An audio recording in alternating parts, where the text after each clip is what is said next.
Assalamualaikum warahmatullahi wabarakatuh. Nama saya Iman Nurhanifa dari kelas 4 PGSD A1 dengan nomor NIM 1813300000226. Di sini saya akan mempresentasikan tentang penerapan model-model pengelolaan kelas yang dilakukan oleh guru di kelas 3 SD 2 Bunyahan Sewon Bantul, Yogyakarta.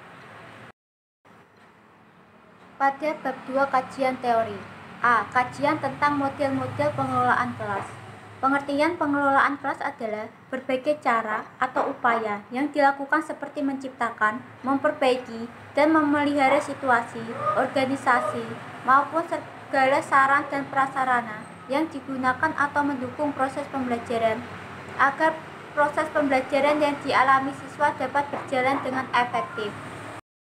Selanjutnya, tujuan pengelolaan kelas adalah agar proses pembelajaran dapat berlangsung dengan baik, dan segala fasilitas yang digunakan guru dapat berpengaruh secara efektif, sehingga dapat meningkatkan aspek kognitif, afektif, serta psikomotorik siswa. Selanjutnya, model-model pengelolaan kelas, merupakan suatu pola yang digunakan sebagai pedoman agar siswa lebih aktif dalam mengikuti pelajaran. Pengaturan tempat duduk. 1. Formasi tradisional atau konvensional, yaitu siswa duduk berpasang-pasangan dalam satu meja dengan satu kursi panjang dan dua kursi. Digunakan saat guru hendak menggunakan metode ceramah saat mengajar. 2. Formasi auditorium, yaitu posisi tempat duduk siswa berderet memanjang ke samping, bukan ke belakang.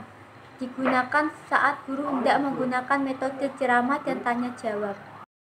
Yang ketiga, formasi chevron adalah formasi chevron, jarak antara siswa dan jarak siswa dengan guru dapat terkurangi.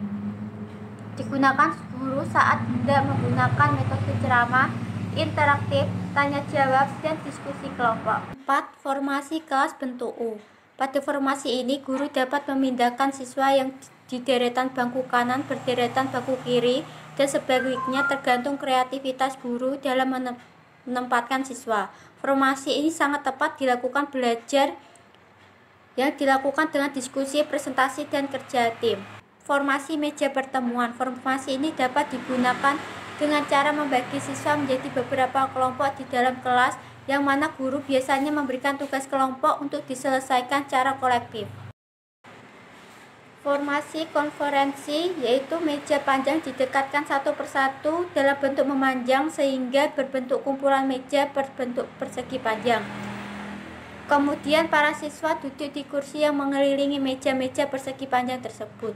Formasi ini baik dilakukan ketika guru menggunakan metode diskusi, debat aktif, dan kuis. Yang ketujuh, formasi mengelompokkan terpisah, yaitu guru dapat meletakkan meja dan kursi yang mana kelompok kecil dapat melakukan aktivitas belajar yang dipecah menjadi beberapa tim.